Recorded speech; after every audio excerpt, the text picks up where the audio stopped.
할렐루야, 다 함께 성경 암송하심으로 새벽 기도회 시작하겠습니다. 그들이 사도의 가르침을 받아 서로 교제하고 떡을 떼며 오로지 기도하기를 힘쓰니라.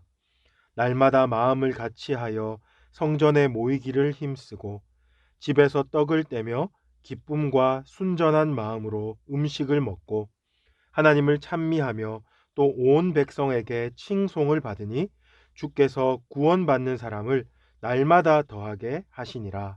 아멘. 이 시간 함께 은혜 받으실 말씀은 요한복음 8장 31절로 47절 말씀입니다. 저는 34절로 36절의 말씀을 봉독해 드리겠습니다. 예수께서 대답하시되 진실로 진실로 너희에게 이르노니 죄를 범하는 자마다 죄의 종이라.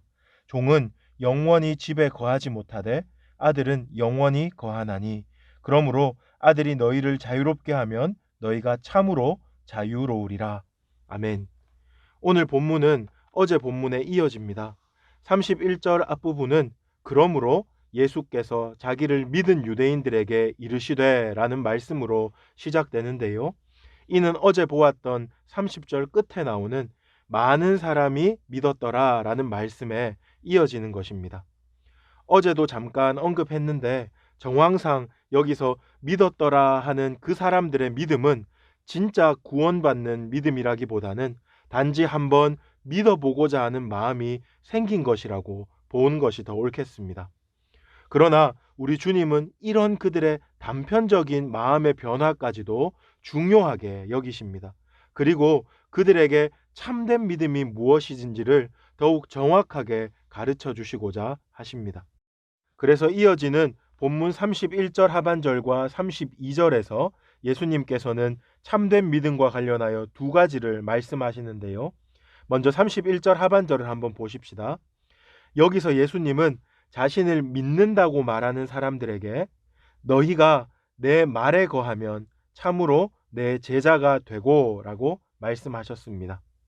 이 말씀으로 우리 주님은 자신을 믿는다는 것은 단지 지적인 동의를 의미하는 것이 아니라 자신의 말씀 안에 거하는 것임을 가르쳐 주십니다.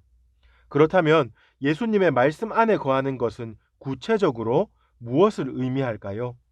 여기서 너희가 내 말에 거하면이라고 할 때 거한다라는 말의 헬라어는 메노입니다.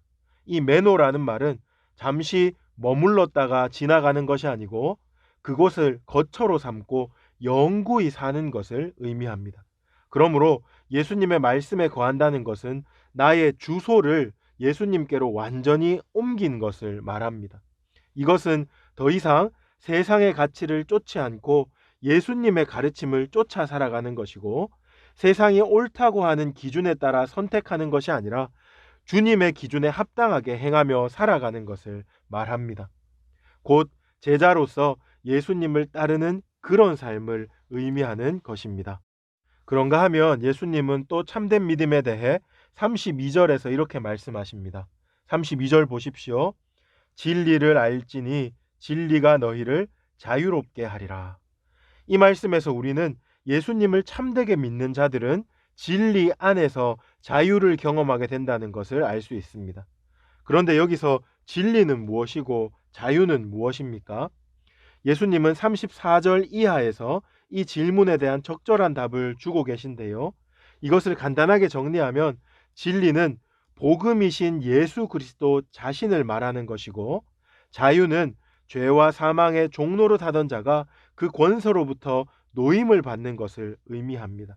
그렇기에 우리 주님은 36절에서도 그러므로 아들이 너희를 자유롭게 하면 너희가 참으로 자유로우리라 라고 말씀하시는 것입니다. 이처럼 예수님은 당신을 믿고자 하는 유대인들의 믿음이 더욱 견고해지고 그들이 단지 예수님에 대한 관심과 흥미에 머무는 것이 아니라 구원받는 참된 믿음으로 나아갈 수 있기를 바라셨습니다. 그런데 예수님의 그러한 말씀을 듣는 유대인들의 반응은 어떠했습니까? 그들은 자신들이 죄와 사망에 매여 죽을 수밖에 없는 존재라는 사실을 전혀 알지 못했습니다. 그리고 오히려 자신들은 아브라함의 자손이기 때문에 자신들이 구원받는 것은 당연하다고 주장합니다. 33절 보십시오. 그들이 대답하되 우리가 아브라함의 자손이라 남의 종이 된 적이 없거늘 어찌하여 우리가 자유롭게 되리라 하느냐. 유대인들의 이러한 어리석은 말에 예수님은 그들이 정말로 누구에게 속했고 그들의 영적인 현주소는 어떠한지를 다시 조목조목 논리적으로 말씀하십니다. 그것이 37절부터 시작되는 소위 아브라함과 관련된 유대인의 정체성 논쟁이라는 것입니다. 여기서 예수님은 만약 너희가 아브라함의 자손이라면 아브라함이 행한 그대로 행해야 할 텐데 지금 너희의 행위는 그렇지 못하고 무엇보다도 하나님께 들은 진리를 너희에게 말하고 있는 나를 죽이려고 하니 너희는 결코 아브라함의 자손이 될 수 없다라고 힘주어 말씀하십니다. 사실 이러한 예수님의 말씀은 틀린 구석이 하나도 없습니다. 나무가 좋은 나무인지 나쁜 나무인지는 그 열매로 알 수 있습니다. 그것처럼 그들이 누구에게 속했는지는 그들의 말과 행실로 다 드러나는 것입니다. 하지만 유대인들은 예수님의 이러한 말씀을 받아들이지 못하고 오히려 격분하면서 41절 하반절과 같이 항변합니다. 41절 하반절 보십시오. 우리가 음란한 데서 나지 아니하였고 아버지는 한 분뿐이시니 곧 하나님이시로다. 이들의 이러한 항변에도 불구하고 예수님은 계속 말씀을 이어가시면서 결국 그들이 하나님의 자녀가 아니라 다른 아비를 따르는 자들이며 그들이 따르는 아비는 마귀라는 사실을 예수님은 밝혀내십니다. 44절 상반절을 보십시오. 너희는 너희 아비 마귀에게서 났으니 너희 아비의 욕심대로 너희도 행하고자 하느니라. 이렇게 예수님은 그 유대인들이 자신들의 종교성 뒤에 감추어둔 은밀한 욕심과 욕망을 밝히 드러내십니다. 아무렇지 않은 척, 괜찮은 척 하면서 오히려 예수님을 죽이려 하고 예수님을 비판하던 그들이 사실 죄라는 심각한 영적인 질병에 걸려 있다는 것을 진단하고 계신 것입니다. 저는 이 새벽에 예수님의 이 말씀 앞에 우리도 우리 자신을 정직하게 세워보아야 한다고 생각합니다.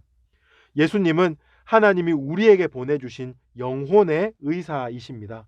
그러므로 그분 앞에 나아가면 우리는 영육간의 회복을 받습니다. 그러나 그 회복에 앞서 예수님은 우리의 영혼을 날카롭게 진단하십니다. 사람에게는 감출 수 있지만 예수님께는 우리의 내면 그 어떤 것도 감출 수가 없습니다. 그러므로 혹 우리는 이 본문의 유대인들처럼 성도라는 이름 뒤에 욕망과 욕심을 감추어 두고 있는 것은 아닌지 잘 살펴보아야 합니다. 그리고 진리이신 예수님 앞에 우리 자신을 비추어내어 혹 우리 안에 부끄러운 것들이 발견된다면 적극적으로 돌이켜야 하겠습니다. 예수님께 나아가서 그분의 치료를 구해야 합니다. 우리가 이렇게 우리의 연약함과 완악함을 가지고 주님 앞에 나아갈 때 긍휼에 풍성하신 우리 주님은 우리를 반드시 고쳐주실 것입니다. 앞서 말씀드렸듯이 세상을 따르던 내 발을 돌이켜 예수님의 말씀 안에 거하는 예수님의 제자로 우리를 다시 세워주실 것입니다. 또한 세상의 염려와 걱정, 불안에 사로잡혀 마귀의 종노릇하던 우리의 마음에 진리의 말씀을 보내주셔서 참된 자유를 회복해 주실 것입니다. 그런 주님을 참으로 믿고 의지하며 오늘도 구원받은 자로 참된 자유를 누리며 살아가는 우리 모두가 되길 예수님의 이름으로 축복합니다. 이제 말씀을 기억하면서 세 가지 기도 제목으로 함께 기도하겠습니다. 먼저 날마다 우리 영혼의 의사 되신 주님 앞에 나아가게 하옵소서.